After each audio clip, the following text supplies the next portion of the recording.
আপনাদের কি বিবাহ হচ্ছে না? বয়স পেরিয়ে যাচ্ছে বা কোনো কারণে সমস্যা হচ্ছে? অবশ্যই জন্মকুণ্ডলীতে যদি বিবাহ বাধা কিছু না হয়ে থাকে, তাহলে যদি আপনাদের এই সমস্যাগুলো সামনে এসে থাকে, তাহলে আমার এই টোটকাটি আপনারা প্রয়োগ করুন। আমি যেটা বলে দিচ্ছি মনোযোগকারে সহকারে শুনুন, এই কর্মটি প্রয়োগ করুন। নমস্কার, আমি শ্রী বাসুদেব চক্রবর্তী, তন্ত্র জ্যোতিষ। যাদের দেখবেন জন্মকুণ্ডলীতে বিবাহের বাধাও নেই, কোনো সমস্যাও নেই, কিন্তু বিবাহ হচ্ছে না, এক্ষেত্রে আমি কিন্তু আজকে একটি মন্ত্র দেবো। এই মন্ত্রটি যদি কেউ প্রয়োগ করতে পারেন শুদ্ধাচারে, ভক্তিভাবে নিজের মনের বিশ্বাস রেখে, একটি কিন্তু আমি গায়ত্রী মন্ত্রে দেব। এই মন্ত্রটি আপনারা অবশ্যই ভক্তিভাবে প্রয়োগ করে দেখুন, অবশ্যই এর সাফল্য পেয়ে থাকবেন।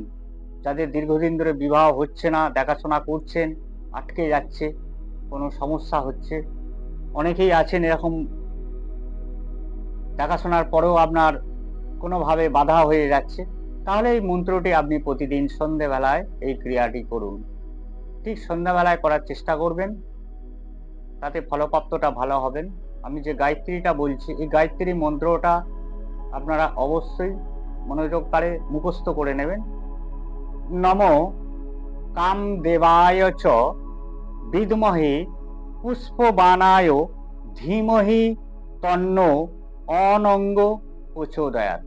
আবার বলে দিচ্ছি, নমো কামদেবায় বিদ্মহে কামদেবায় চ বিদ্মহে পুষ্পবানায় ধীমহি তন্নো অনঙ্গ প্রচোদয়াৎ। এই মন্ত্রটি আপনি 108 বার অবশ্যই পাঠ করুন।